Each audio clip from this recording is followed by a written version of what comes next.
Talking about mountain hermeneutics, the Divine Council worldview. I mean, it's where we get the name for the podcast. Why is there a council? And who and what are these gods? And what was a war in heaven? And does that lead to the rise of men? Well, we're going to talk about that and a whole lot more, so keep it right here.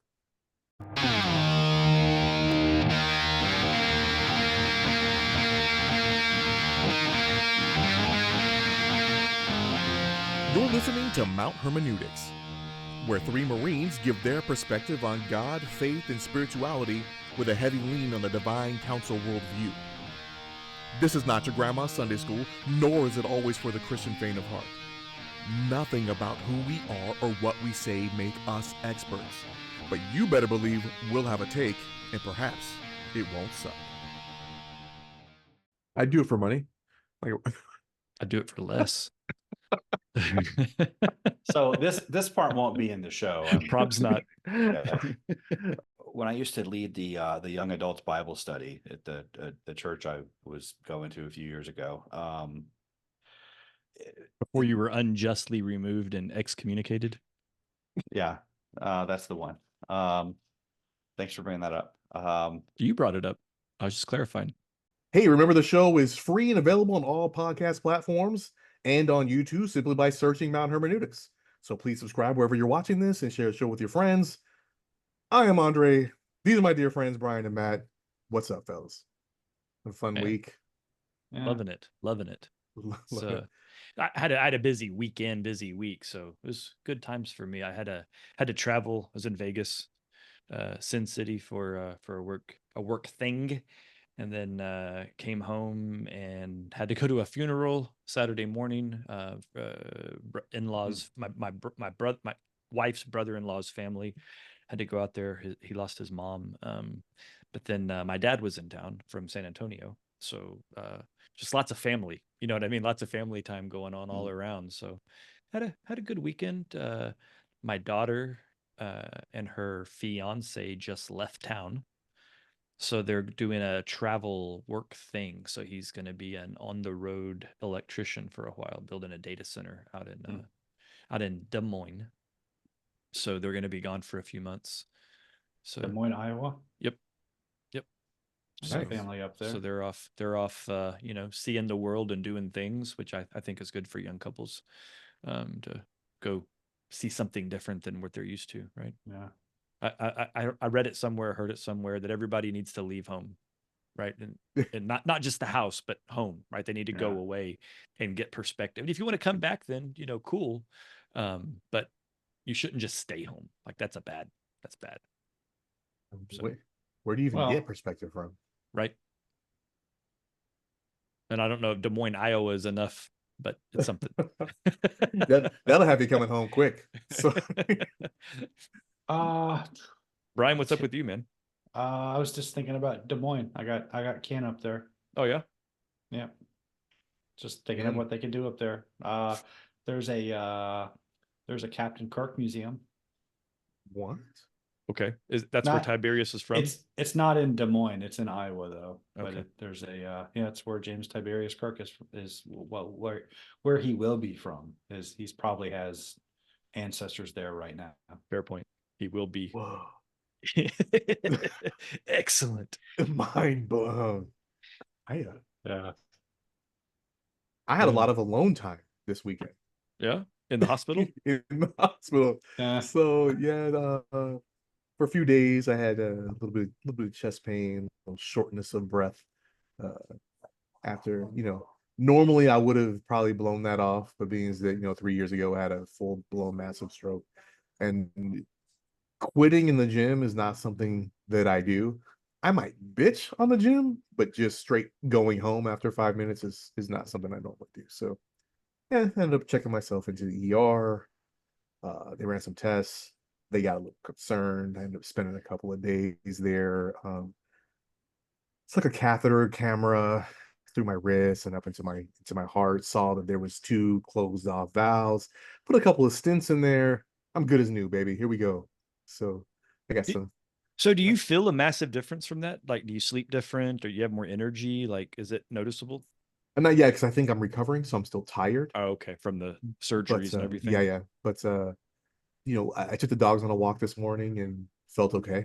So I know that it's probably gonna be some time before I can really exert anything, but Right. we'll see. We Yeah. will see. I'm glad you went to the hospital. Yeah, thanks. So I'm alive. I'm still here. We're still doing this podcast. So subscribe, even if it's for sympathy. Subscribe. What are you doing? We'll take it. We'll take it. I, our dozens and dozens of fans. Yeah. So fans, I've- and I said I've- fans. Damn it. yeah. Plural. All right. I've had my own minor medical issues affecting my weekend, but they're not even. They seem petty. I should have Well- gone first, and then you could have taught me. Oh, well, But I'm not even going to get into it now. But well, it's funny because a couple weeks ago, Delani had to do a little hospital stay as well, and it ended up we were like a room apart from when she stayed like the last Thursday. I saw her Facebook post. Yeah. So we were like, she comes in, she's like, really? You just had to one up me? That's what you had to do? I was like, yeah, get sick again. See if I don't die in this mother. It's a fun little rivalry of our sicknesses. I don't think it's a fun rivalry. I don't know. Yeah, we gotta make it somehow Like, kind of fun. I mean, Carrie and I are having the conversation like, which one of them is going to live longer at this point? Oh, me. Yes. Are you though? it doesn't usually happen. It's usually the husband goes first, and then The Dre's wife- Dre's that's what- trying. We Yeah. you got this. Strokes, blockage. Like, come on, man. I know, and I'm so much stronger now. I don't think that's how it works. Nah, probably not. Than 3 years ago, I was definitely stronger 3 years ago. I would say that 100%. Hmm. I mean, lucky for me. I mean, maybe I can make the council. Right. well, Dre's gonna be like, what took you guys so long? I had to fight this Raphaim. I need help. So the council. What's the easiest way to get into this? Because I know, so Brian probably going to want to say it. So to start with, we had a couple of fan questions about, hey, you guys talk about this a lot, but I'm not sure I get it all. Like, could you guys back up and maybe, be more clear about what's going on with the Divine Council rather than us talking about all the other stuff and how it relates to the Divine Council. So we were talking about it offline, and Brian helped us out. So go check out the Third Helix podcast. We'll put the link in the show description. blog, the Third Helix blog. Blog. I'm sorry, not podcast. But Yeah. Brian wrote a. I mean, he's gonna have a blog. podcast sooner or later, so we'll talk him into it. One day maybe. But Brian wrote a blog specifically, kind of the what is the Divine Council worldview. So Okay. check that out. Take a peek at it. We might try to get a shortened version for our website, or maybe as a kind of a printout to go along with this. But in the meantime, certainly check it out on the Third Helix. So guys, one of the things I was thinking about was maybe picking a couple of key points, within, because the DCW is big, right? Like there's a lot going on. I know we like to simplify it. It's just Psalms 82. It's no big deal. It's like one sentence, but there's a lot, right? Yeah, the concept is easy to just put out there. There's a divine Right. council. There's a council of gods that rules over humanity. Yeah, Bob's your uncle. Okay, Yeah. good show. But why that's the case and what it means, those are different discussions. Aliens. So I was thinking maybe a point or two that we could focus on and then kind of move, and we'll see how much that is, how detailed that gets. What I was thinking might be a good idea would be to focus on maybe the sons of God as a nomenclature and a concept, right? And kind of spend some time talking about that, because I think that's really maybe the most important thing for a reader or listener to actually wrap their mind around, right? Because if you don't buy that and you don't get that, the rest of it doesn't make any sense, right? Because the whole Right. DCW falls apart after that. So I thought maybe we spend a little bit of time on that. And then I had a note somewhere. There was one other topic I thought Elohim. So I thought if we kind of just got rooted on those two, Sure. entries in the book, and make sure everybody's super clear what Elohim means, what it doesn't mean, what it could mean, all the context around that, and then the sons of God. Then maybe as we move through the, maybe on this show or in future shows, when we talk about the DCW, we can stair step on that and not have to, so when we say this, we mean that. We don't mean this kind of thing, right? What do you guys think? Does that make sense? Okay. At least as a starting point, or did you want to do something different? Um, I pretty much got all of my thoughts out on the blog. So if we miss something that I think is important, just it's on the blog. Yeah, right on. But funny when I recommend my blog to people, they're like, "Can't you just like do a podcast on it?" And so So now we're doing a podcast about a blog versus a blog yeah, about a podcast. right. So so So jump it. So just, I mean, if you guys are cool, let's just jump into this, right? And sons of God. So the reason, and in Psalms 82, right? Well, actually, Psalms 82 they talk about the Elohim, but the term sons of God is used in all of the verses that are, relevant to and are kind of looping back around to the divine council concepts. And broadly, I thought we could start there, and then Brian, as usual, you can put more flesh on the bone. But sons of God simply refers to the angels or the other Elohim of Yahweh's court, right? Of his of the divine council. And so in Psalms 82, depending on which version you read, it essentially says God stood in the divine council and judges the gods, right? And in some versions it says Elohim judges the Elohim. Some says he judges the sons of men or sons of God. And again, it depends on the translation that you're reading, but it's really simple if you think about Elohim can mean watchers, it can mean God, uppercase or lowercase g. It can mean demons. It can mean essentially anything that's not a human, that's on the the alternate plane of existence, that something that's above and beyond a human from an ethereal or divine nature. And it's kind of simple, but I think it becomes weird because usually when I've had conversations in the wild with people and bring this conversation up, they instantly kind of go, this sounds like a pantheon. This sounds like you're talking about multiple gods, and that's not Christianity. And it's interesting because it's really just our sensitivity to the word God. Um, but if you notice when people talk about God or gods, even if you're talking about another religion, people don't normally have a problem using the word God. And whether you're talking about Zeus or Aphrodite or one of the couple thousand gods that the Hindu worship or acknowledge. People don't tend to get too wrapped up in that concept, but suddenly when you talk to a Christian, you say gods. There's usually some kind of an emotional pushback. Dre, Brian, you have thoughts on anything that I said? Because I don't want to talk for too long. yeah, well, it's funny as you mentioned that, and I'm looking at Psalm 82 it's the Bible Gateway NIV version. The first line is God presides in the great assembly. He renders judgment among the gods, and gods is in quotation marks, which reflects kind of that. Like a lot of interpreters read that and they think that it's sort of sneering, like it's kind of tongue in cheek, like God is judging mortals for their The presumptions, gods. right? Yeah, Like they think for they're their gods, but they're not really gods. right, like he's holding them accountable for their conceit of being gods, but they're not really. And then this is him kind of knocking them down a peg, but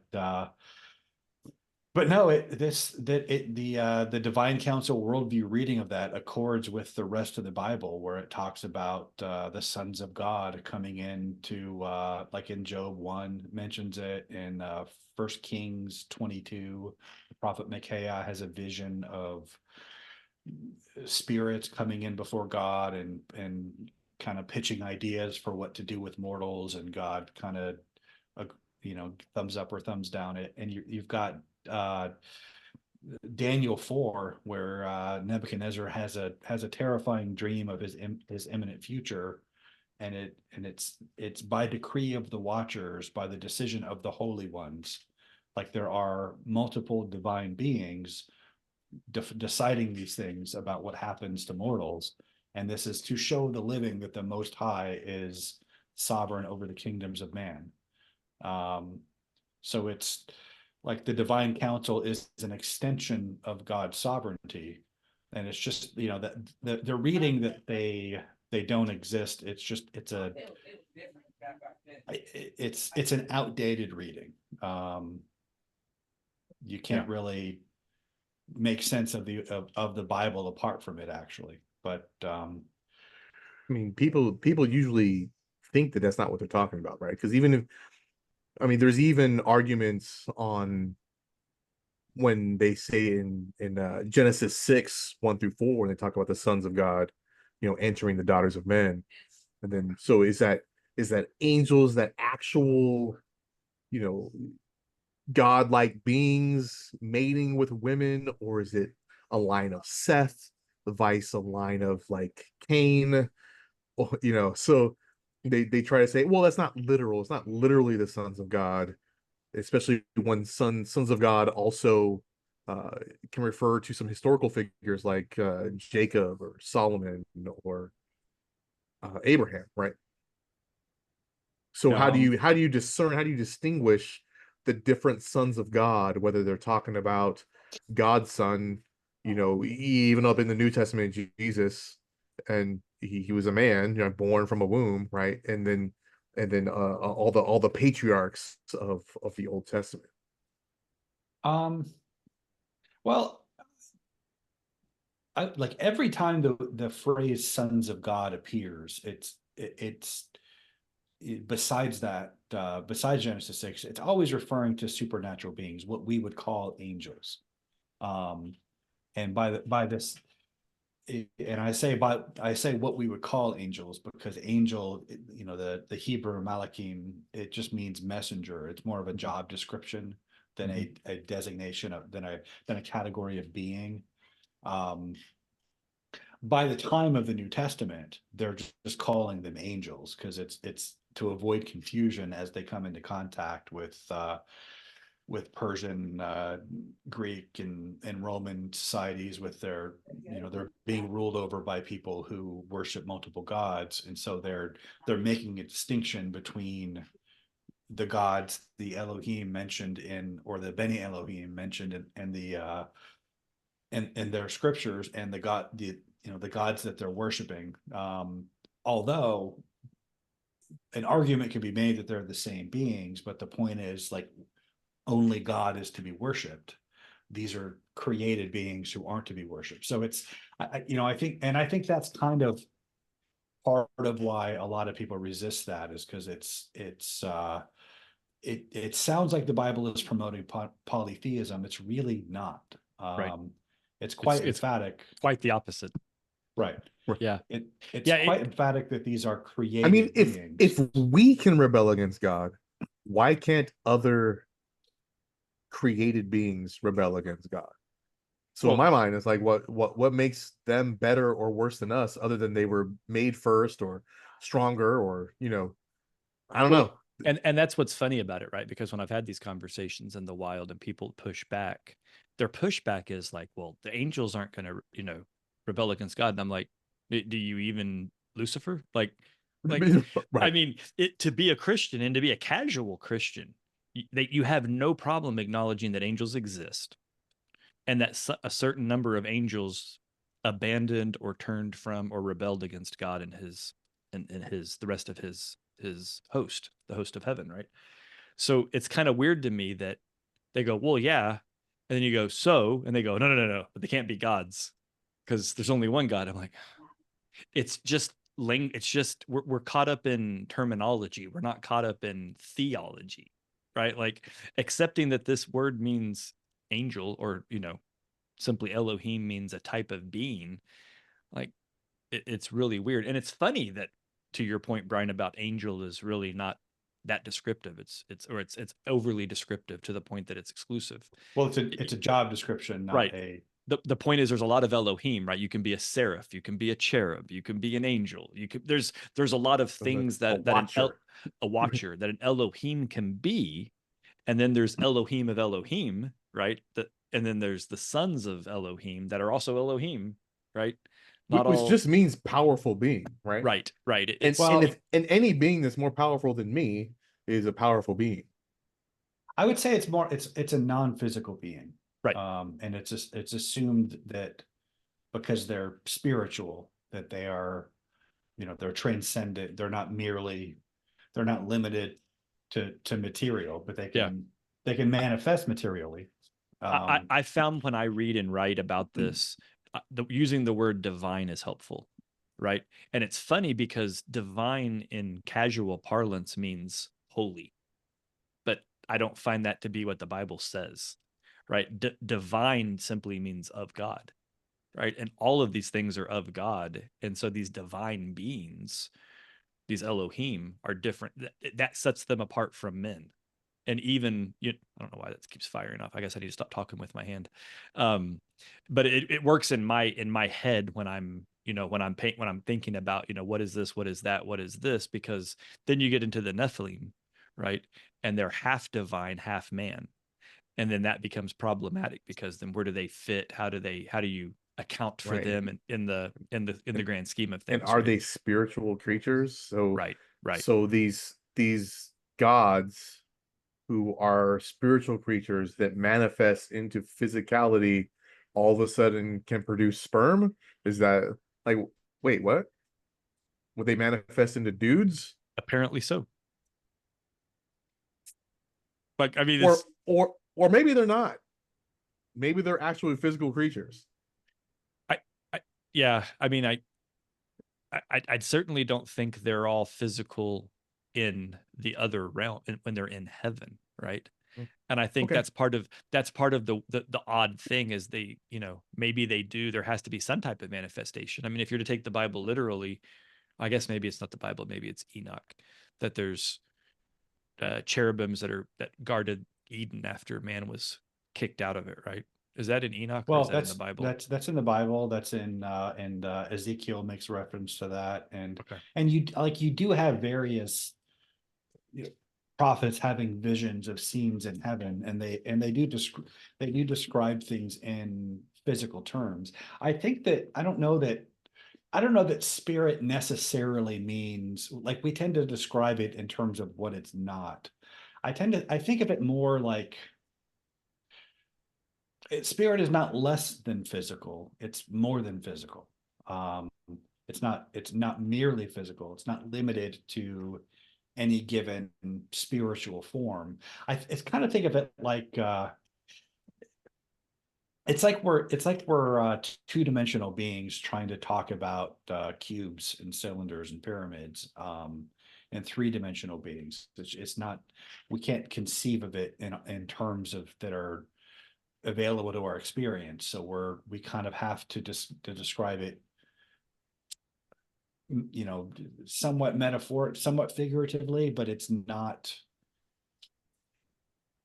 we shouldn't limit it to the figurative, but it kind of points in that direction, if that makes sense. And our current language kind of fails us on how to describe something. It's like when we talked about prayer last week. We just because we can't describe it, we can't describe exactly the experience, doesn't mean that we're not doing it or communicating.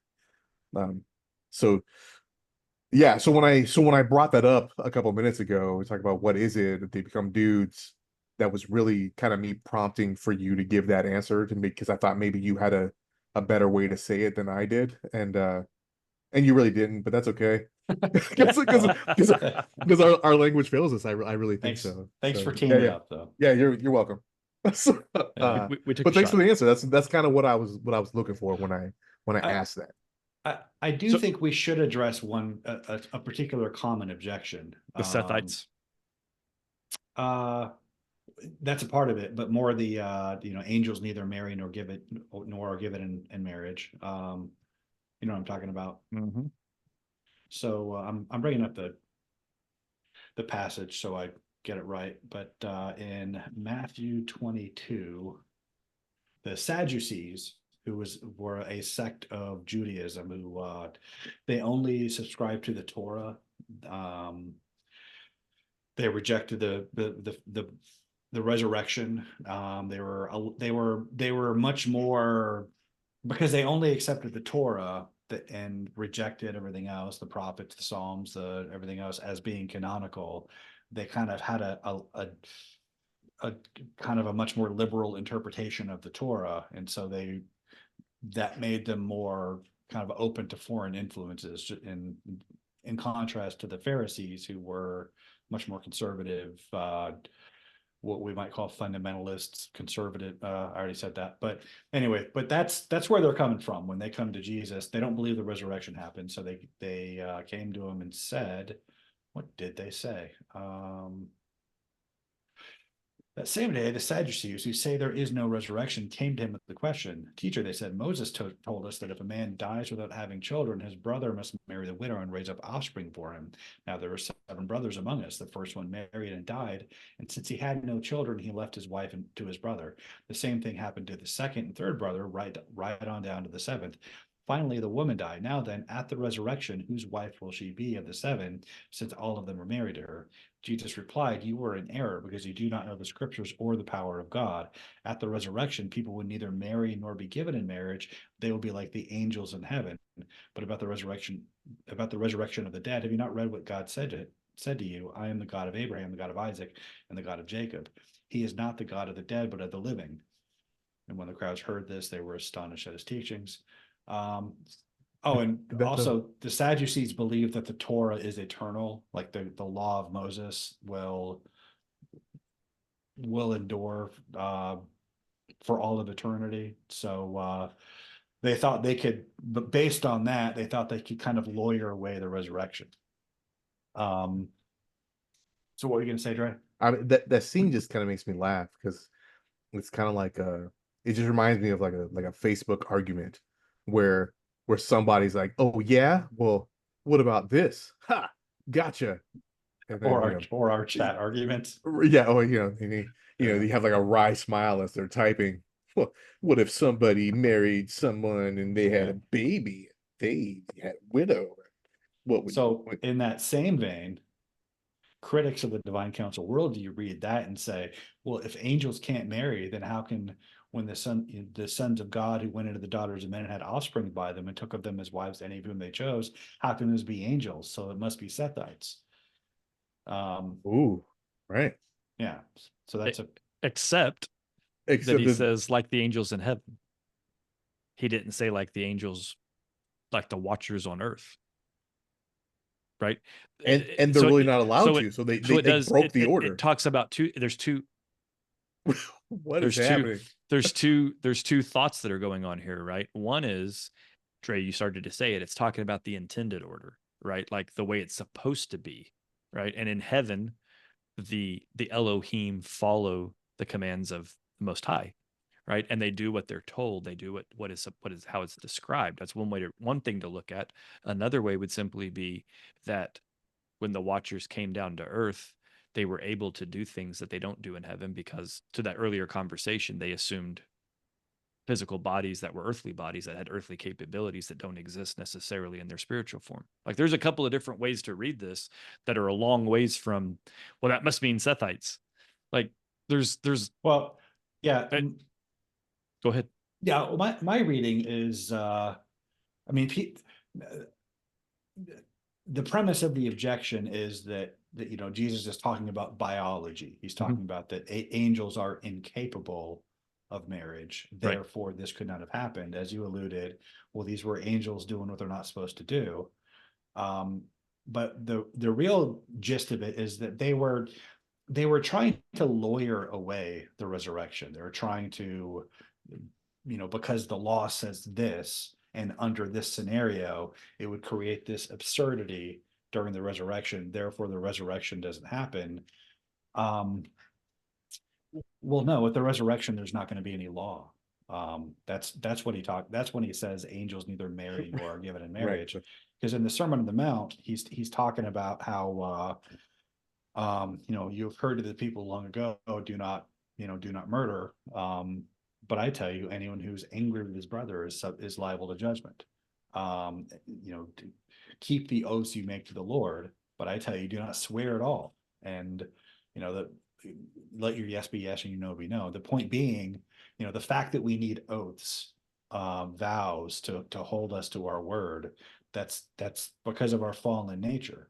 The fact that we have to be told things like don't murder means that left to ourselves, we would murder, we would commit adultery, we do all the things the law forbids.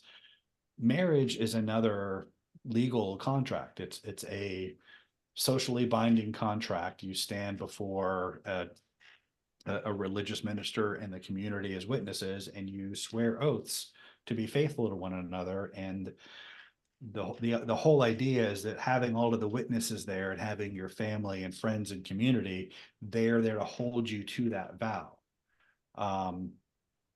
If we're at the resurrection, if we're perfected, it's not, and you know, and I'm spending so much time on this because if we rightly understand that, it actually doesn't preclude humans having families and reproducing in the resurrection.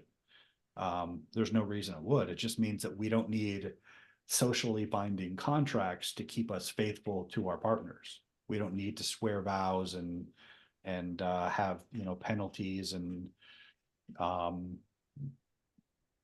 you know, terms agreed upon by our parents and our community. We just, our yes is yes and our no is no. So likewise, angels aren't subject to laws, neither will we be. So that's what he's talking about. The law is for you clowns because you're idiots in I Exodus. I don't know if I like that. Okay. What do you want? I don't what do you want to not take like? the show. I don't want to take the show too far off course, but I mean, in Genesis, Adam and Eve are described as husband and wife before they fell. Are they? Before they, yeah. Yeah. Okay. Does it before does the it- fall, so that would they would be under the same environment that you're referring to, this Edenic environment where there's no need for oaths. right? So I think the concept of well, husband and I wife think that makes the is, argument stronger because no one has fallen yet. So once they fall, they need these oaths. Did they actually make an oath to become husband and wife, or were they No. just it was just Yeah. described. I think that's what Brian's saying. Yeah, but I think that you don't need a law to tell you that you're husband and wife. You don't need witnesses and to stand and swear before God that you're husband and wife, because after the they fall, were- that's what holds you to that oath. But that's They not were- what Brian said. Brian said the concept of the oath is what we need now because we don't live in perfect harmony with God and his. That is what I just said. That's what he just said. Then you wouldn't Yeah. have needed. Then you wouldn't have need the descriptor because this verse says Well, no. they will you're neither marry nor conflating- be given in marriage. They will be like the angels in heaven. But I'm saying Adam and Eve were given in marriage. Well, because as the first, I don't think they weren't given in marriage in the legalistic sense that he's talking about. It was where, you know, Adam's father and Eve's father got together and arranged it and agreed to a dowry in terms. Where does it say they were married? Yeah, they were man and wife, but they didn't get married in the sense that Where does it say that? They were of each other. They were one, right? Which we translate to marriage, but when were they married? When does it say they were husband and wife? He went into her, right? In Genesis, it refers to them. It refers to Eve as his wife. Yeah. Does? Yeah, Genesis Well- 2:25, and both of them are naked, the man and his wife, and they're not ashamed of themselves. But it's not, I agree that she's called his wife, but that doesn't mean it was They didn't according, have it a was, ritual. yeah, it doesn't, like, that's my whole point. They were is just that- naturally coupled. Yeah, like it Right. was just. Like he came out of her. I mean, she came out of him. Like This is conflicting with what the verse that Brian No, just read. it's not. You think that I think because he explained what he read. Matt, Yeah. you're defining her being his wife as being on the other side of these legal vows but you're bringing that to it. Her role as his wife is not a function of law. It's a function of their agreement, of their yes being yes and their no being no.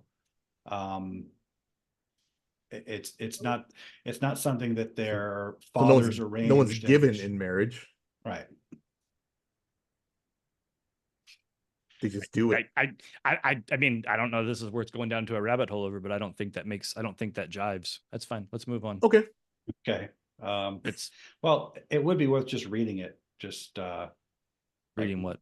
like how the text defines her being It's his wife. it's Genesis 2:25. Yeah, And they, but for it- well, Adam, no suitable helper was found. He's defining a wife as a helpmate. So the Lord caused the man to fall into a deep sleep, and while he was sleeping, took one of the man's ribs and closed up the place with flesh. Then the Lord God made a woman from the rib he had taken out of the man, and he brought her to the man. And the man said, "This is now bone of my bones and flesh of my flesh. She should be called woman, for she was taken out of man. And that is why a man leaves his father and mother and is united to his wife, and they become one flesh." Adam and his wife were both naked, and they felt no shame. But it's there's no like law there. There's no vows of, I'm going to do this and this and this until I die. And everybody holding them to it and stoning them if they violate that. We should have kept that. Like if I show up to the wedding and then like dude cheats on her, I get to beat his ass because I was there. I saw you vow, liar. Anyway, yeah. Maybe things would be different for me. Don't get my ass beat. So angels are not supposed to be married, but people in heaven are only married in the original sense. What are we talking about here? People, just, it sounds nitpicky. People in the resurrection, since we don't go to heaven, but I understand what you mean. Got it. But the broader point of Matthew 22, and where I think that the misunderstanding comes from, where people use that as an objection, is that we misunderstand what Jesus is saying to the Sadducees as well as to the Pharisees before, when they asked about divorce, and he cited Genesis 2 was the model for a man and his wife. The Sermon on the Mount is all about how the law only applies to sinful people. Good people who are perfected in holiness, they don't need to be told things like don't murder, don't steal, don't commit adultery, keep your vows. And is that what Paul is also saying later when he says, by no means, after everything he talks about the law? Does this mean you could just do that? By no means does it mean that. Yeah, exactly. It means exactly that. It's rather, we're not justified by keeping the law, we're justified by faith. And he talks about the obedience of faith. By faith, we uphold the law. We're not doing it because God's going to get us if we don't. We're doing it because we believe in this. And specifically when Jesus talked about vows and swearing oaths, let your yes be yes and your no be no. Anything beyond this comes from the evil one. The fact that you have to swear an oath for your yes to mean yes, that speaks to the fact that we're sinful. Likewise with marriage, the fact that you have to stand before an official with all of your friends and family and your community as witnesses, and you swear vows, and there's contracts, and there's exchanging of dowries and terms, and it's the point of the legal construct of marriage is to keep people faithful, whereas they otherwise would not be. When we're perfected at the resurrection, you don't need that. You'll do that by nature. Likewise, angels, the ones who remain in their proper place in heaven, do by nature things that they should without needing a law to compel them. So that was this might be a trick question, and I'm being serious. To the Sadducees' question, given that, what's the answer? Who's the woman married to? Whoever she decides to marry. That's fair. Like, and by marry, I mean that's actually fair. So Jesus really was a feminist. Might have been the first. Her body, her choice. Her resurrected body, her choice. Well, but I want to, at the risk of nitpicking, in the sense that they're asking about married, they mean it in a legalistic who owns her, who has rights to her, and what you're saying is it would be more pure than that, and it was whichever one likes lawyers, whichever of the husbands, the two actually loved each other, and she actually reciprocated the love and felt completed with, would be the one that she would be the wife of. Yeah, or maybe none. That's fair too. Or maybe somebody who lived and died 2,000 years after her is going to be the Sancho she the never one she got. winds up with for eternity. Wait, Shoot, That- that dude in that- high school should never. You know what? Looping that back around might make that might actually complete the logic or the concept of that versing then, compared to when I was making faces at you earlier. Explain that. I said that looping it back up to the original question from the Sadducees actually, and how you just answered that actually, I think makes your interpretation of this verse make a lot more sense to me. Gotcha. All right. No, actually, I'm being serious. Like, well done. I did Thanks. that. Yeah. And for everybody that doesn't know, we hit pause and yelled and screamed at each other for about 45 minutes.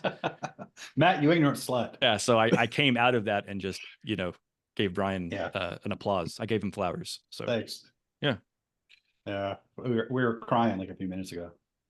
Or I was. So- I was all right. So where were we in the grand scheme of the Oh, conversation? So we were talking about Elohim.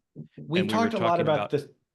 We've talked a lot about this. Sorry, I interrupted you because I had Yeah. a thought and it just kept going. But yeah, we talked a lot about who the sons of God are, and I think we've established pretty well that they are what we would call angels, although angels is not quite an accurate term. But they're not gods in the sense that they are beings who merit worship, although they are worshipped by the nations, and I think that's kind of where the plot turns later on. Yeah. A couple of things I wanted to point out just before we move off of this point. I want to give the listeners a handful of verses that make reference to some of this. So I'm going to throw a couple of these and we'll talk afterwards, but just off the top of my head, Psalms 95 verses 5-6, Psalm 106 verse 34-37, Deuteronomy 32 verse 43. All of these have Deuteronomy 29-26.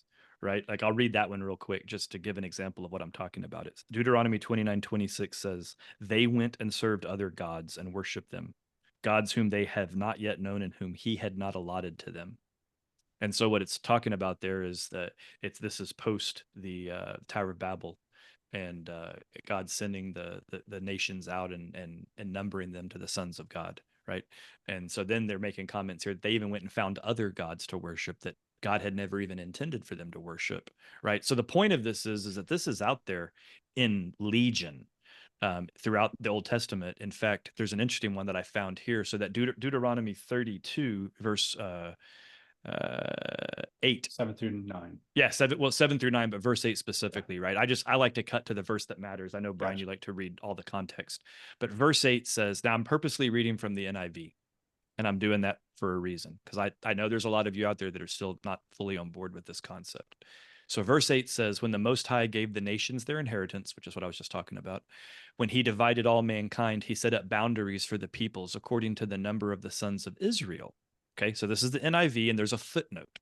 And if you read the footnote says, in the Masoretic text and the Dead Sea Scrolls, this says sons of God, right? So I wanted to set this up, Brian, to talk about that, the whole, like Heiser talked about, that there was a lot of bad translations that had moved through the different Bibles, and the Dead Sea Scrolls really reinforced the proper usage of the sons of God in a handful of these places where some of the Sethite sons of Israel kind of stuff crept in. That was the only reason I wanted to point that out. Okay. Just for clarity, the footnote reads, when it says the sons Oh, of this Israel, was the Masoretic text. Sorry. right? That's the It says Dead Masoretic Sea text. Scrolls and also the Septuagint. My bad. Yeah, good Right. catch. Yeah, I didn't. That would have led to massive confusion if I. Yeah. So are you wanting me to explain the differences of text? Mhm. All right. Unless Dre wants to. This I'm is good. something I think you're okay. So Yeah. I didn't want to assume. This is actually like a cool narrative.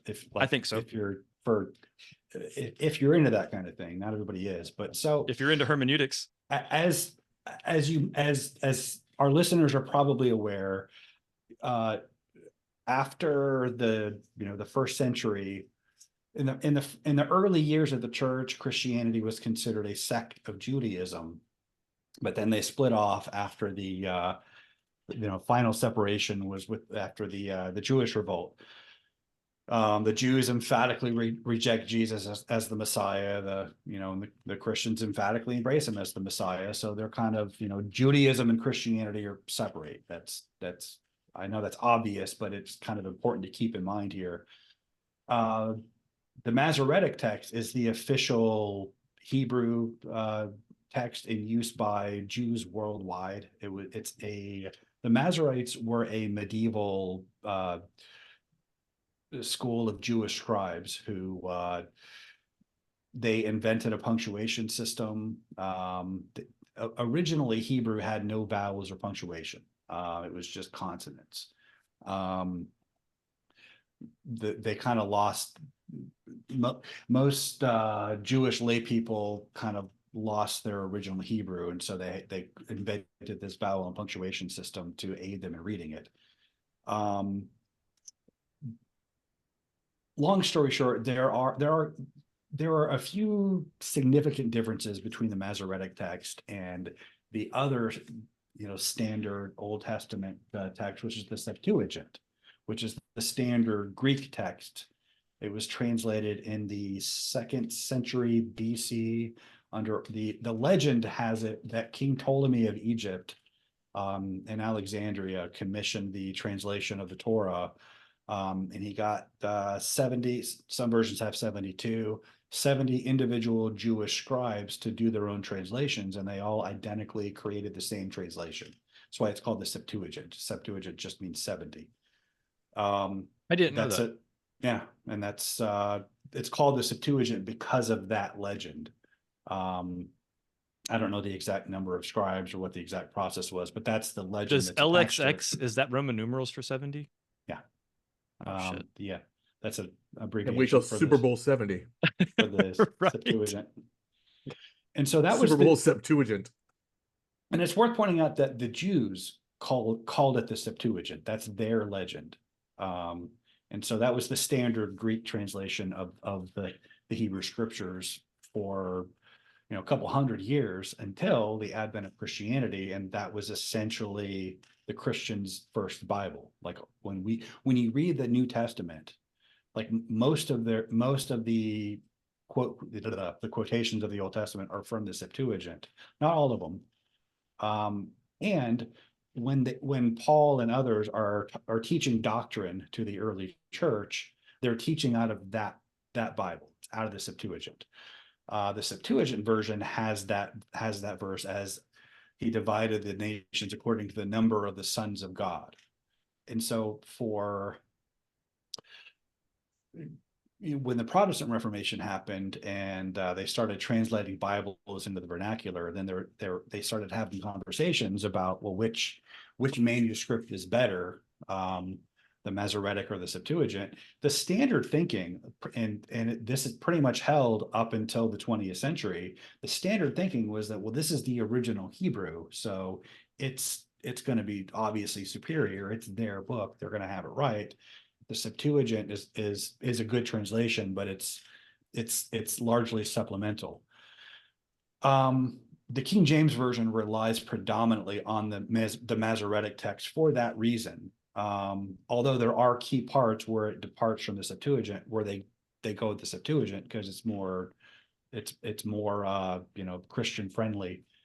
Then the Dead Sea Scrolls were discovered in 1947, and as it turns out, the Septuagint's actually more accurate in all of those places that are relevant to Jesus being the Messiah. Also, it's more accurate with regard to these divine council worldview passages that talk like this one that talk about the sons of God instead of the sons of Israel. So yeah, Dre, go. Brian, do you guys? So I've found that for me, the NET tends to be what I've found most consistently DCW friendly. Do you have a preferred version that you read from? Or do you go straight to the Septuagint when you read this stuff? Or I typically for Old Testament, I read the New Revised Standard Version, but I have an interlinear Septuagint like right there. Yeah. So I can get it in the Greek and kind of compare and contrast. Yeah. Usually when I'm going through those scriptures, I read about 3 or 4 different versions, right, just to see what the differences are, and then whatever one agrees with Heiser. So All hail. Yeah, so like as an example, that same verse, verse 8, in the NET, it reads, when the Most High gave the nations their inheritance, when he divided up humankind, he set the boundaries of the people according to the number of the heavenly assembly. Right. So there's a Septuagint translation, if you will. But I just thought using one of those verses as a case, as a an Yeah. example would be helpful to the readers, because I know especially in a UKJV only guys, you're gonna go read it and you're gonna go, that's not what it says, you bunch of clowns. Well, hate to break it to you, but the KJV is not the most accurate I think translation across the board. Blasphemy. Right. I think the KJV does have the Masoretic reading. It does. I Yeah. pulled it. It says the sons of Israel. Yeah. Yeah, at least for It that is wrong. verse. For that specific verse, it's wrong.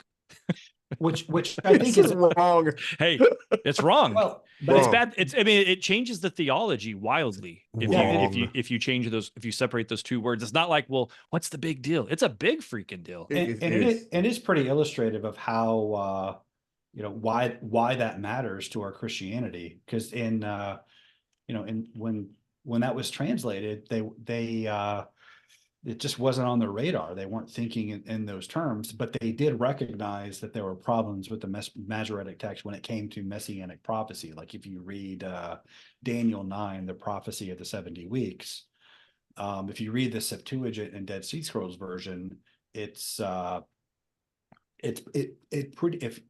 talks about the 490 years until the Messiah comes, and it gives a breakdown of events. And I'm not going to go through the details, but if you read if you read the versions that go by the Septuagint, it's the numbers, they land on Jesus. Jesus is definitely the Messiah according to that prophecy. Gives you the date that he's going to come and be cut off and have nothing. If you read the Masoretic text, they put all, they invented a punctuation system. And we all know the difference that a comma can make in a sentence. Let's eat, Grandma, as opposed to let's eat, Grandma. That's kind of how Daniel 9 reads. It's totally gobbledygook. The punctuation that you find there totally obscures the meaning, and it's impossible to tell what it's talking about. Although the preceding verses are obviously setting this up to talk about the Messianic era. And then what you get as the breakdown has nothing to do with the Messianic era. Just as a quick aside, I love to use the Message translation as an odd sanity check, just to see what in the world modern language would do to these old texts. And for the verse in question, the Message is actually pretty decent. It says, when the high God gave the nations their stake, he put each of the peoples within boundaries under the care of divine guardians. That's solid. Yeah. Yeah. It actually clarifies it better than saying the sons of God cap. and leaving it out there, right? It's like it's just there. So Type hey. shit.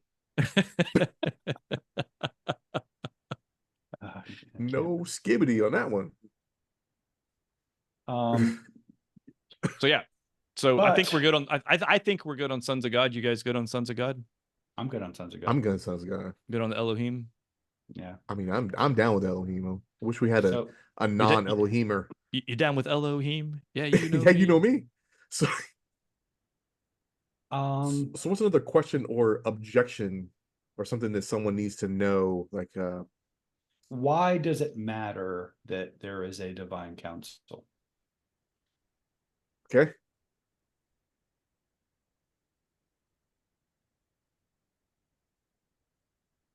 Why Anybody was got it? it? Was that a conversational question? Or I thought you were setting it up to talk. No, I left a long awkward pause to give you guys an opportunity to jump in. But Well, so the divine counsel, it's when you say why, I mean it speaks to God's desires or willingness to delegate authority and to share his dominion with his trusted, right, with those that are closest to him. And so the divine counsel and I think I know where you're going, so I'll try to set the ball on the tee for you. In the early days, in pre-earth, and then moving through the really the Old Testament time period, he wanted to share his leadership with his trusted Elohim. that proved to be not necessarily the most perfect scenario, right? Because the Elohim worked against him. They fell from grace. They worked in some cases directly against Yahweh's wishes and ends. I guess that's a conversation for predetermination and, you know, divine will versus free will. But I think a simple way to say it is, you know, things went in different directions and things got a little wonky, which then predicated or necessitated the the return of, or the emergence of the Son of Man, right? The Messiah, to basically say, hey, all of this period is over with, and we're now moving to, you know, phase 3, if you will. I think it's fair to say there's really 3 phases, right? So there's before the fall, and then there's before Babel, and then there's post Babel, and then there's, you know, then there's AD, right? Then there's Jesus forward. And then whether or not there's a trib, pre-trib, post-trib in there on the tail end, I think that's a whole different conversation for a different day. But I think that's a high level read of the divine council. What are your thoughts on that? Is that where you were thinking, or are you thinking something different? That's kind of the broad strokes, but I think That's what I do. The Old Testament makes it pretty clear, and well, it makes it pretty. Psalm 82 in particular, it's God condemning the divine council and Yep. condemning them to death. I said you were gods, you were all sons of the Most High, but you will die like mere mortals. You will fall like every other ruler. So They must have messed it up pretty bad then. yeah, Bruh. They must have really went off track. so we kind of went through how it is worth noting according to some commentators, the first mention of the divine council is in Genesis 1 on day 4. Mhm. Oh, why is this so hard for me to find? And God said, let there be lights in the vault of the sky to separate the day from the night, and let them serve as signs to mark sacred times and days and years, and let them be lights in the vault of the sky to give light on the earth. And it was so. God made 2 great lights, the greater light to govern the day, and the lesser light to govern the night. He also made the stars. God set them in the vault of the sky to give light on the earth, to govern the day and the night, and to separate light from darkness. And God saw that it was good, and there was evening, and there was morning, the 4th day. So because gods were thought of as because stars were thought of as gods. A lot of commentators understand this to be God appointing the divine council to govern. I have reservations about that. I don't think I accept that. Stars are often used in a figurative sense about the sons of God or the angels. I don't think it's meant to be that they're literally, but also that my main reservation with that is that he puts man in charge of creation. He makes man in his image. We've talked before about how Genesis 1 is about how God is setting up the world as his temple. In the ancient world, a temple was a microcosm of the world, and the idol in the temple represented that God ruling over the world. In this temple, man is his image bearer. He puts man to multiply, fill the earth, and subdue it. He puts him in the garden, which is where man dwells with God. So the garden is kind of the holy of holies of the temple. Man's mission is to expand the garden, but the bottom line is that man is God's representative in creation. He's master of the earth, and it's his job to expand Eden as he multiplies and transform the creation from the untamed wilderness into this place where God dwells everywhere, where the whole place is a paradise. And so, to my mind, having a divine council watching over man before the fall, this doesn't seem to accord with that. But unless they were to groom man and to be the help, Well, to help man do their thing. And instead of doing that, they're like, well, why is he entrusting these clowns to do it when we're better than them? So Deuteronomy 4:19, Brian, Okay. I don't want to get into a back and forth, right? But there's a translation of Deuteronomy 4:19 that says, when you look up to the sky and see the sun, moon, and stars, the whole heavenly host, you must not be seduced to worship and serve them, for the Lord your God has assigned them to all the people of the world. Yeah, Right. and So that's the host of heaven is used a handful of times right. as reference to exactly what you're talking about, but it's also used to talk about entities, people, sentient Right. Which things, is like right?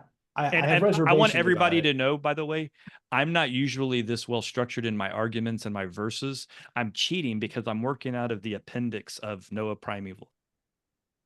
Just full disclosure of what I'm doing, because there's an entire annex back here that talks about the sons of God. And this author, Brian Godawa, did a really good job in kind of laying out all of the verses that have usable pieces to this. So I don't want anybody to Yeah. think that I turned into a biblical scholar overnight. Yeah, I don't reject it entirely. I just said I have reservations Yeah, about it. I get it. I But think the problem is it's the and you always remind me which is which, but it's the style of writing that's being used kind of switches.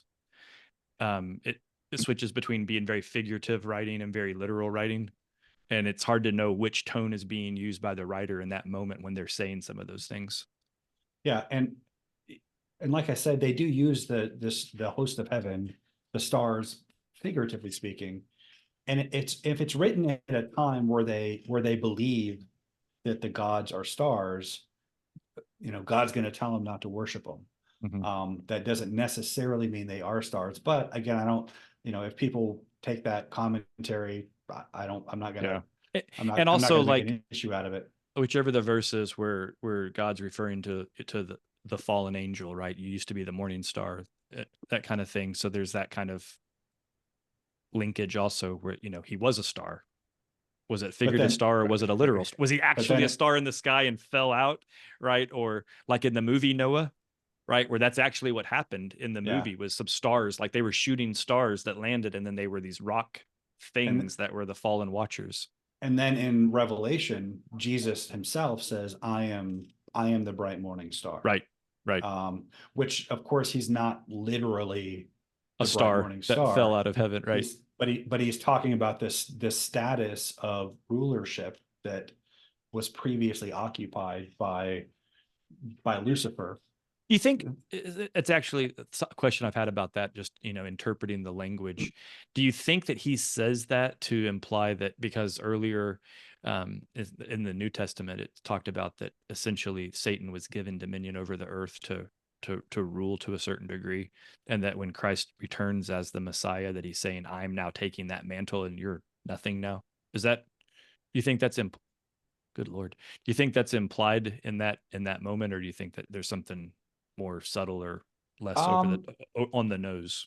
Well, I think it's clear from the New Testament that they're the condemned gods of the divine council. They still do exercise authority. I think that's the bottom line. That the church age is about putting his enemies under his feet, destroying all power and dominion and rule and authority. The last enemy to be destroyed is death. So that's the age that we're in now. Our struggle is not against flesh and blood, but against the rulers, the authorities, the principalities and powers of this dark world, the spiritual forces of darkness in the heavenly realms.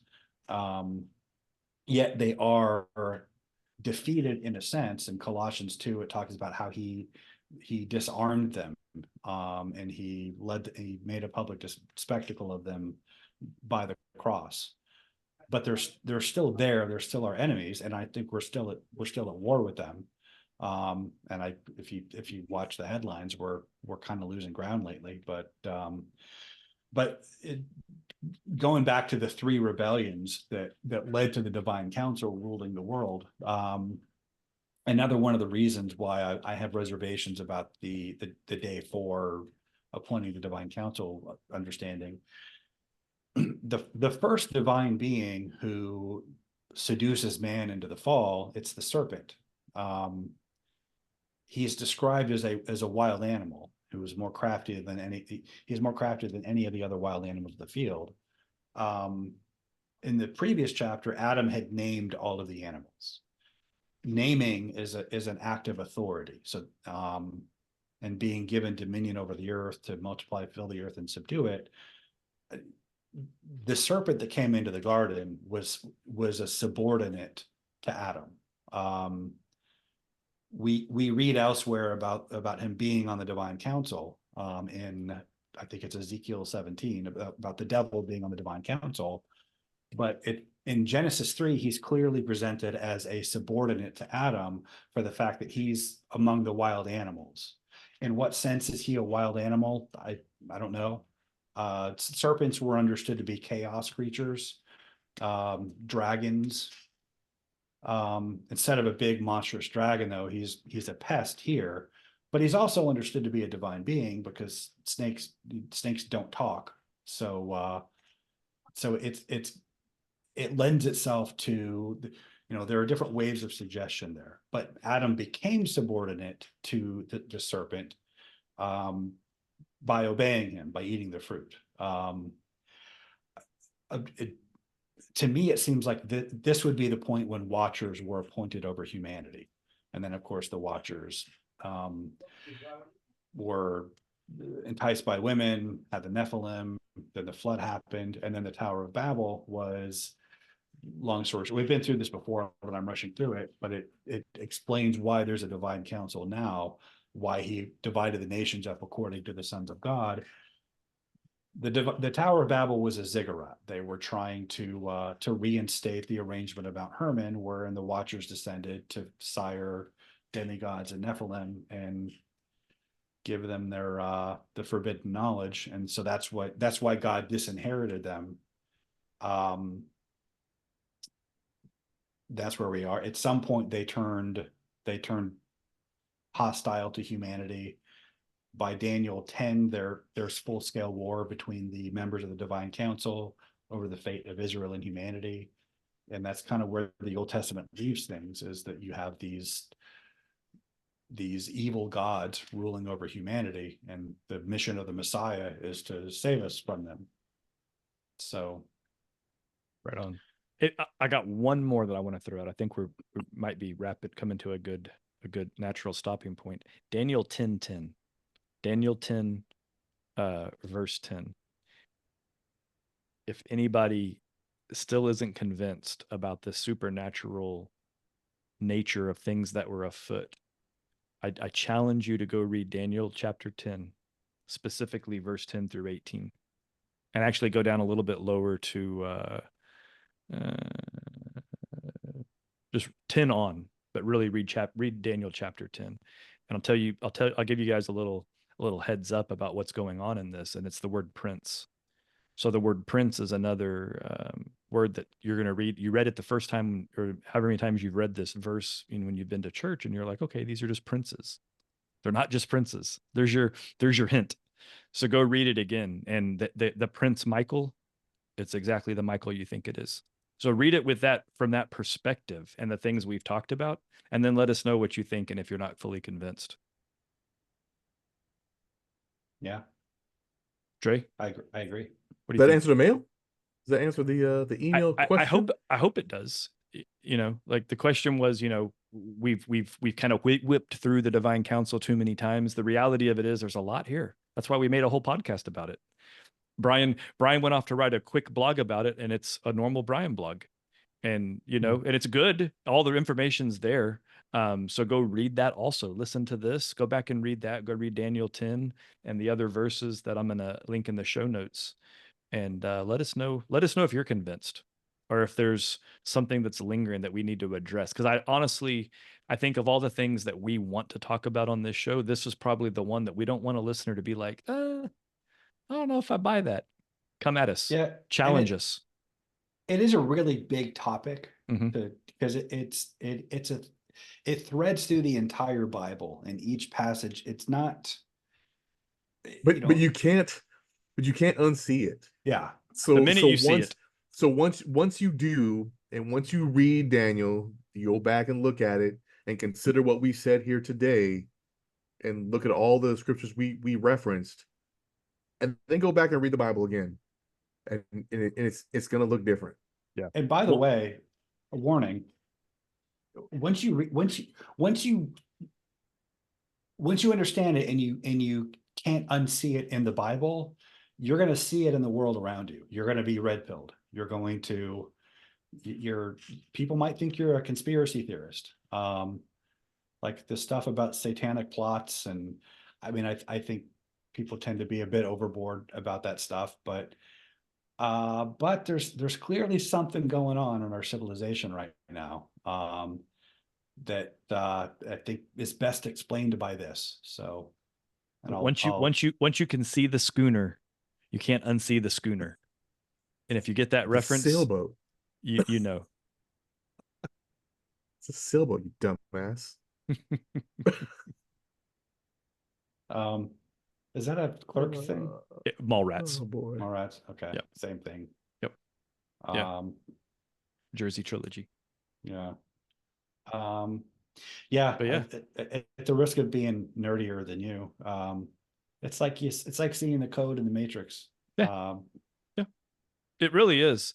I have to say personally, the Bible became a lot more interesting to me after I understood this, because a lot of the Bible didn't make sense and it just seemed like words for the sake of words being there.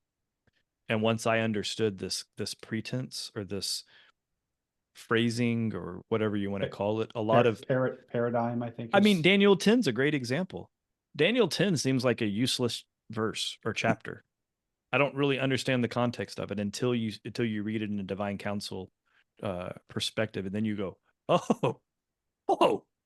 Also, They can make a movie about this. The Bible already, has all the elements of, adventure and romance and war and all the things. Intrigue and Right, yeah, deception.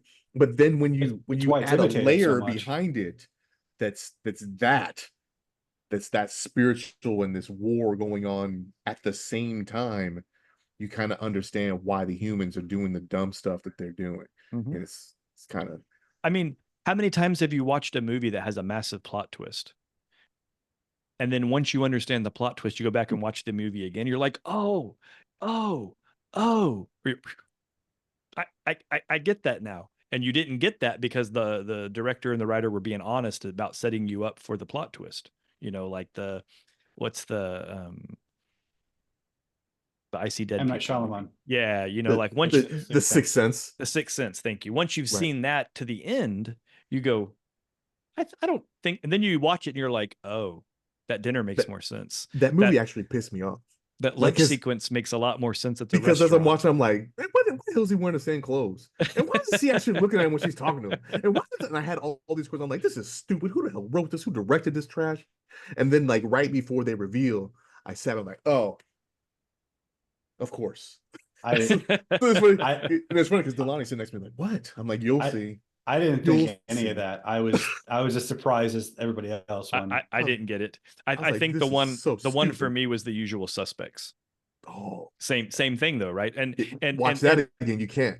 You just can't watch it again. yeah, it's obvious, ruined. right? Yeah. Yeah. And the Bible's the same way, but it's fascinating because this is a book that we've all had, our entire lives. No matter how Well, old you are listening to this, you've had the book your whole life.